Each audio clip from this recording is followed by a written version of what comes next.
Hi friend, good morning. সকালে ঘুম থেকে উঠে আমি প্রথমে ঠাকুর প্রণাম করলাম, তারপর ব্রাশ করে নিলাম।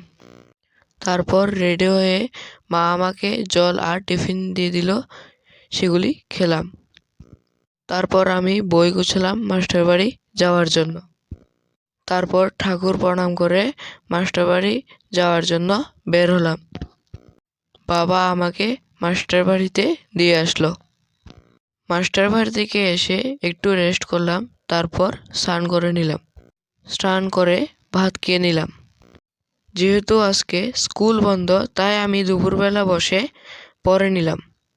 সন্ধ্যার টিফিনে মা আমাকে পাঁপড় ভাজি করে দিল। তারপর ঘরে মাস্টার আসলো, পড়তে বসলাম। পড়া থেকে উঠে দেখলাম মা রুটি মাংস বানাচ্ছে। একটু পরে রুটি মাংস খেয়ে ঘুমিয়ে যাব। সবাইকে অগ্রিম শুভরাত্রি।